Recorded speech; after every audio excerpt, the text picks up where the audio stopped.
Hi, ఇవాళ మనం fenugreek that is మెంతులు వీటితో మెంతం కూర ఎలా వస్తుందో చూద్దాం. సో నేను ఫస్ట్ అయితే ఒక కంటైనర్ ప్రిపేర్ చేసుకున్నా. యాక్చువల్లీ ఈ ప్లాంట్ని మనకి ప్లాంట్ స్టార్ట్ అయ్యాక వేరే కంటైనర్లోకి షిఫ్ట్ చేయని అవసరం లేదు. సో మనం ఎక్కడైతే పెంచాలనుకుంటున్నామో ఫస్ట్ అదే కంటైనర్ తీసుకోవచ్చు.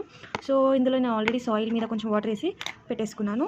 సో మనము నెక్స్ట్ ఈ మెంతులు ఉన్నాయి 2 టైప్స్లో మనం దీన్ని గ్రో చేయొచ్చు. ఒకటి డైరెక్ట్ ఇలా స్ప్రింకిల్ చేసేసుకోవచ్చు మెంతులు, అండ్ వన్ మోర్ వచ్చేసి ఇవే మెంతుల్ని ఒక 1 నైట్ వాటర్లో సోక్ చేసి నెక్స్ట్ డే స్ప్రౌట్స్ వచ్చేస్తాయి మనకి క్లాత్లో పెడితే. సో అవి కూడా స్ప్రింకిల్ చేయొచ్చు. సో నేను ఫస్ట్ అటెంప్ట్ ఇలా డైరెక్ట్ స్ప్రింకిల్ చేస్తున్నాను. ఇఫ్ ఇది వర్కౌట్ అవ్వకపోతే అలా ట్రై చేద్దాం. సో నథింగ్, జస్ట్ ఇలా అక్కడక్కడ స్ప్రింకిల్ చేసుకోవడం అనమాట, అంతే.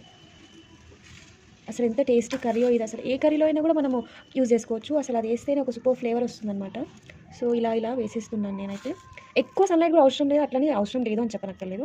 సో ఈ సీడ్స్ అనేది కొంచెం వచ్చేంత వరకు మనం సన్లైట్ రాకుండా పెట్టుకొని వన్స్ ప్లాంట్ గ్రోత్ స్టార్ట్ అయ్యాక మనం సన్లైట్లోకి షిఫ్ట్ చేసేసుకోవచ్చు. షాలో వాటరింగ్ అయితే కంపల్సరీ, మనం వాటరింగ్ అయితే చేయాలి.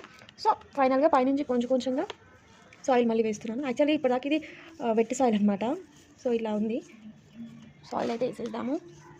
అండ్ దీని తర్వాత కొంచెం వాటర్ స్ప్రింకిల్ చేసుకొని మనం ఒక 2-3 డేస్లో మనకి వీటి గ్రోత్ అయితే వచ్చేస్తుంది.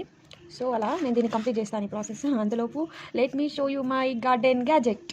ఈ గ్యాజెట్ ఏంటి, చాలా డిఫరెంట్గా ఉందని అనుకోకండి. ఇది మా కాలేజ్లో నేను చాలా కొత్తగా ఉంది, నీట్గా ఉందని చెప్పి తీసుకొచ్చేసాను. ఇది మాకు యాక్చువల్లీ కంటైనర్స్, వేడివేడి కంటైనర్స్ని ఇలా హోల్డ్ చేయడానికి యూజ్ అవుతుంది అనమాట. చూడగానే చాలా క్యూట్గా ఉందని చెప్పేసి నేను తీసుకొచ్చేసాను. ఇప్పుడు నా గార్డెనింగ్కి యూజ్ అవుతుంది ఇది. సో ఇలా నేను ఈ ప్రాసెస్ని అయితే ఫినిష్ చేస్తాను. వన్స్ గ్రోత్ వచ్చిన తర్వాత మళ్ళీ వీడియో పెడతాను.